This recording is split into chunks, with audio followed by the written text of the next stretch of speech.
జిల్లా ఆశురావుపేట మండలంలోని పెద్దవాగు ప్రాజెక్టు కట్ట తెగిపోవడంతో లోతట్టు ప్రాంతాలు జలమయమయ్యాయి. ప్రాజెక్టు కట్ట తెగిపోవడంతో గుమ్మడివల్లి గ్రామస్తులు తీవ్ర ఇబ్బందులకు గురవుతున్నారు.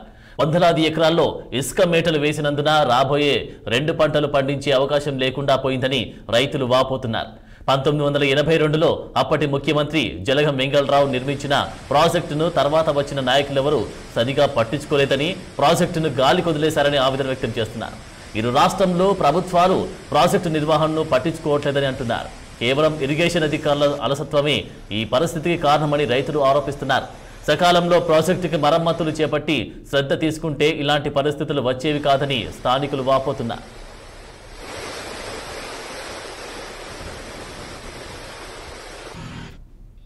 ఇదే అంశానికి సంబంధించి తాజా అప్డేట్స్ మా ప్రతినిధి అయ్యప్ప అందిస్తారు. అయ్యప్ప,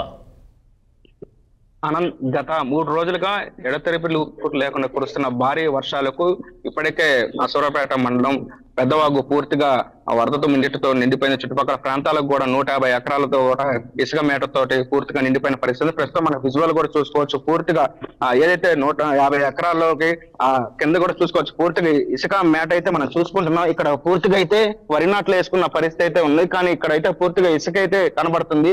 150 ఎకరాల్లో వేల కోట్ల నష్టం వాటిల్ని ఇప్పటికీ అధికారులు, విద్యుత్ శాఖ అధికారులు కావచ్చు, ఇరిగేషన్ శాఖ అధికారులు కావచ్చు, స్వయంగా మంత్రులు కూడా ఇప్పుడు ప్రస్తుతం ఆంధ్ర మంత్రి కూడా పార్థసారథికి స్వయంగా పర్యవేక్షించారు. అయితే ప్రధానంగా ఉమ్మడి ఆంధ్రప్రదేశ్ గా ఉన్నప్పుడు తాలి ప్రాజెక్ట్ 80% ఆంధ్రాలో ఉంది. తర్వాత మిగిలిన 15% తెలంగాణలో ఉన్న పరిస్థితి అయితే ఉంది.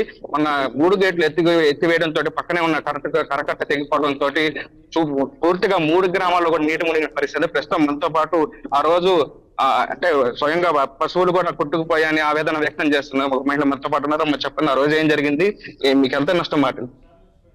మాకెంత నష్టం అంటే, నా కొడుకు నా కూతురు ఆవులు తోలుకొచ్చారు సార్. ఆవులు తోలుకొచ్చారు, గొర్రెలు తోలుకొచ్చారు. ఇదిగో ఇక్కడ ఈ వాగు పక్కన పానల తోటలో పెట్టి కాస్త మేపుతున్నారు. అక్కడ నుంచి ఇక గొర్రెలు వర్షం ఎక్కువైపోయిందని తిప్పబోయేటలకి వరద వచ్చి పైన పడిపోయింది. గొర్రెలు ఆవులు 100 సాల్తీలు గొర్రెలు, 12 సాల్తీలు ఆవులు మొత్తం కొట్టుకెళ్ళిపోయి, పిల్లలు కూడా అర్ధ కొట్టుకెళ్ళిన వాళ్ళు పామాయిల మొక్కలు పెట్టి ఏలాడుతుంటే ఏలాడి మళ్ళీ నా కొడుకుని, చిన్న కొడుకుని, తమ్ముడు ఇట్లా సంగతి వరద వచ్చి పడ్డదిరా, మరి నా పిల్లలు మేమిద్దరం అక్క నేను ఇరుక్కుపోయాము, మీరు అర్జెంటుగా వస్తేనే కానీ లేకపోతే లేదంటే పట్టుకొని వచ్చి ఆ పిల్లలు దడిచిపోయి బయటకు వెళ్ళిపోయారు. నా కొడుకేమో ఆ వరదలో ఈదుకుంటూ వెళ్ళి ఆ లక్కనే అన్నయ్యని కాదులించుకొని అక్కడే ఆగిపోయాడు. మరి మా ఊరు జగన్నాథపురం సార్. మరి మా ఊరు మొత్తం పట్టేసింది. ఇక చూస్తే భయం వేస్తుంది. వీళ్ళు చూస్తే బాగులో ఉండిపోయారు. పానాల మొక్కలు పట్టుకొని ఏలాడుతున్నారు. ఇక మా గొర్రెలు 100 సాల్తీలు పోయినాయి, గొడ్లు పోయినాయి. ఇక వీళ్ళే బతికిపోయారు. నా పిల్లలు 3 కలిసి ఆ నీళ్ళలో. మరోవైపు ఆనంద ఇంకోటి గమనించవచ్చు, ఆ రోజు 30 మందిని ఆంధ్ర నుండి వచ్చిన 2 హెలికాప్టర్లు కూడా కాపాడినాయి. ఇక్కడ దగ్గరలో ఉన్నటువంటి గుడి వద్ద హెలికాప్టర్ ద్వారా 30 మందిని కాపాడారు. అక్కడ ప్రత్యక్ష సాక్షి మనతో పాటు ఉన్నారు. ఆ రోజు ఏం జరిగిందని ఆయన ద్వారా అడిగి తెలుసుకునే పెడతారు. అసలు ఏం జరిగిందండి ఆ రోజు? నా పేరు రాయగిరి మల్లేశ్వరం అండి. ఆ రోజు మేము పొలం పనుల గురించి గుడి అవతలకే మా పొలాలు ఉన్నాయండి. ఆ పొలం కాడికి వచ్చామండి. ఆ పొలం కాడికి వచ్చిన తర్వాత అనుకోని పరిస్థితుల్లో వరద వచ్చి పడిందండి.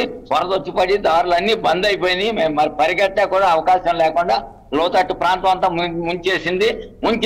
ఇక అక్కడ మాకు వరద, అటు ప్రాజెక్టు ఇటు వరద, వచ్చే వరదకి మేము మధ్యలో ఆగిపోయామండి. రోడ్ల మీద ఉన్నాం. రోడ్డు మీద ఉంటే నడులో నీడలో ఉన్నామండి. ఈ పొలం పనులు మేము అందరం కూడా అక్కడే ఉన్నామండి. మాకు ఇట్టంతా కూడా గత్యంతరం లేక మేము అరుస్తూ కేకలిస్తూ ఏడుస్తూ ఉన్నామండి.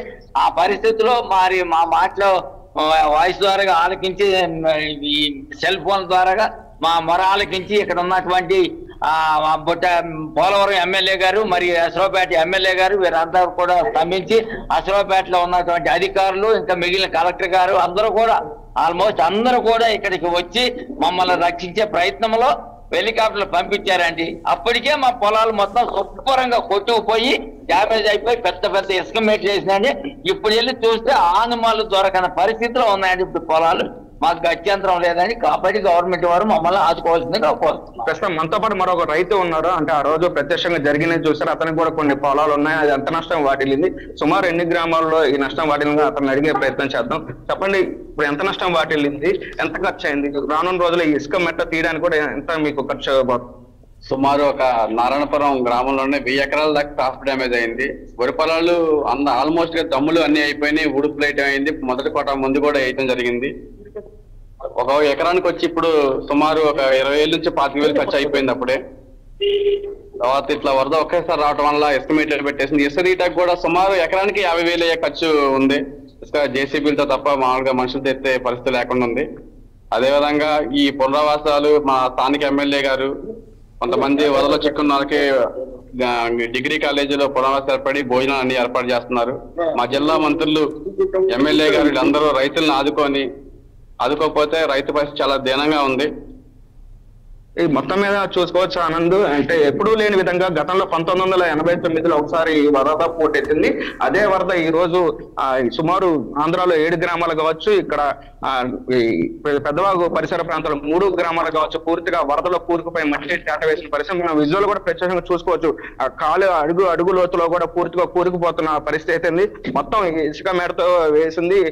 ఏదైతే వరి నాట్లు వేశారో ఇక్కడ రైతులు కూడా పూర్తిగా వరి నాట్లు కూడా పూర్తిగా కొట్టుకుపోయి ఒక్కొక్క ఎకరానికి సుమారు ఈ మట్టి తీయడానికే 50,000 నుండి 1,00,000 ఖర్చు అవుతుంది. మా పరిస్థితి ఏందని కూడా ఆవేదన వ్యక్తం చేస్తున్న పరిస్థితి. అధికారులు ఇప్పటికే విద్యుత్ శాఖ అధికారులు, ఇరిగేషన్ శాఖ అధికారులు కూడా స్వయంగా పర్యవేక్షిస్తున్నారు. అయితే దీనికి ఒక అంచనా అయితే వేస్తున్న పరిస్థితి అయితే మరోవైపు ఆ తాలిప్రేరు ప్రాజెక్టు వద్ద కూడా 3 కోట్ల పైన కూడా మరమ్మతులు చేయాలని చెబుతున్నారు. ఇప్పటికే ఆంధ్ర నుండి కూడా అధికారులు మంత్రి పార్లమెంట్ కూడా ఇప్పుడు స్వయంగా ఆయన పర్యవేక్షిస్తున్న పరిస్థితి ఉంది. మరోవైపు శ్రీనివాస్ రెడ్డి ఆ నష్టపరిహారం అంచనా వేయని కూడా చూస్తున్నారు.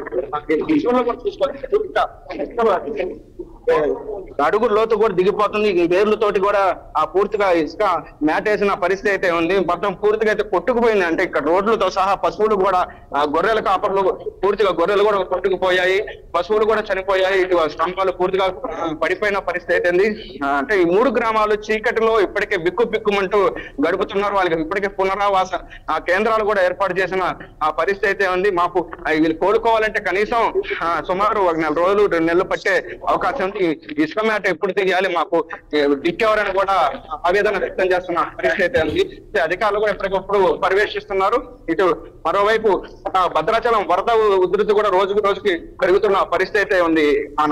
అయ్యప్ప, మరి ఈ యొక్క కట్ట తెగిపోవడం, దాంతో పాటు 3 గ్రామాల ప్రజలు బిక్కుమంటూ గడుపుతున్నటువంటి సిచ్యువేషన్ ఉంది అని చెప్తా ఉన్నారు. సో మరి వీరికి సహాయం చేయడానికి అధికారులు అక్కడ ఏర్పాటు చేశారా? దాంతో పాటు అక్కడ ఉన్నటువంటి సిచ్యువేషన్ ప్రజెంట్ ఏ విధంగా ఉంది?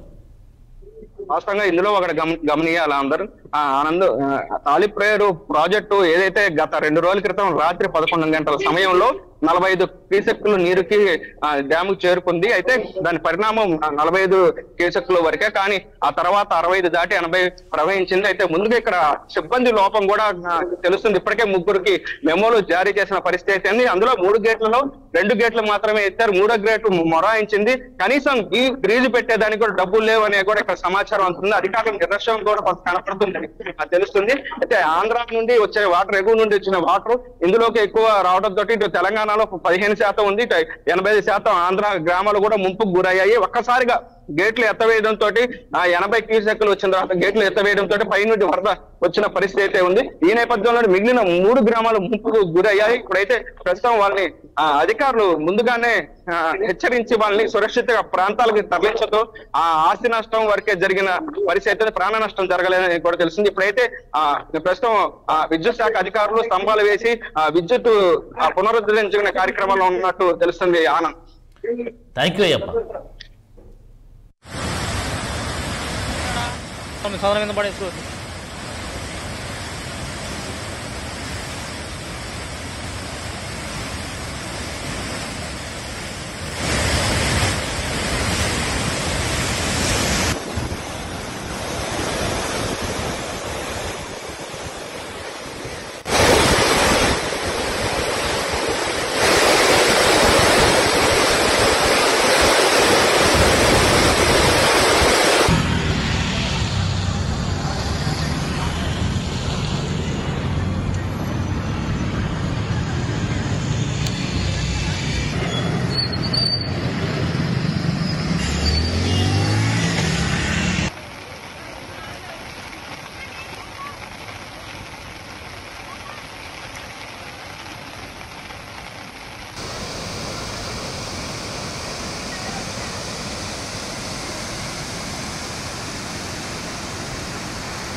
గారు